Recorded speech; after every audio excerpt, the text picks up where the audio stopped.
السلام علیکم ورحمۃ اللہ وبرکاتہ۔ ناظرین محترم، آج کی اس ویڈیو میں ہم اللہ تعالیٰ کی نعمتوں کا شکر ادا کرنے کے نبوی نسخے کے بارے میں پڑھیں گے اور جانیں گے۔ تو چلتے ہیں، آج کی اس ویڈیو کو شروع کرتے ہیں۔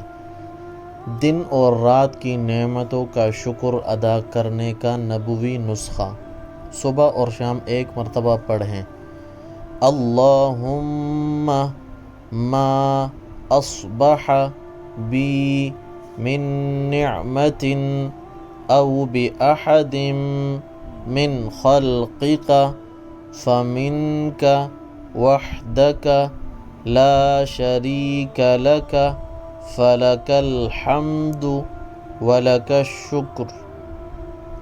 اگر شام کو اس دعا کو پڑھنا ہو تو اصبح کی جگہ امسا کہیں گے، یعنی یہاں پر جو اصبح ہیں ابتدا میں، اس کی جگہ امسا کہیں گے، اس لیے کہ صبح کے وقت اگر یہ دعا پڑھی جائے تو اصبح کا مطلب صبح کا وقت ہوتا ہے، اور اگر شام کو پڑھی جائے تو امسا اس کی جگہ پڑھیں گے، اس لیے کہ امسا کا مطلب شام اور رات کے ہونے کے ہوتے ہیں۔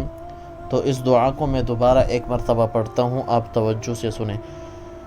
اللہم ما اصبح بی من نعمت او بأحد من خلقک فمنک وحدک لا شریک لک فلک الحمد ولک الشکر۔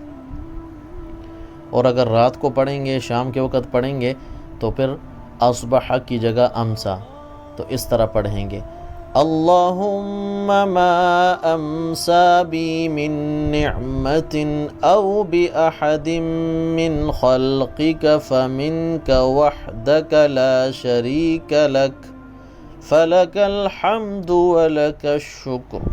ترجمہ: اے اللہ، جو بھی نعمت میرے ساتھ یا آپ کی مخلوق میں سے کسی کے ساتھ صبح کے وقت ہے، وہ تنہا آپ ہی کی طرف سے ہے، ان میں آپ کا کوئی شریک نہیں ہے، لہٰذا تمام تعریفیں آپ ہی کے لیے ہیں اور شکر گزاری آپ ہی کے لیے ہے۔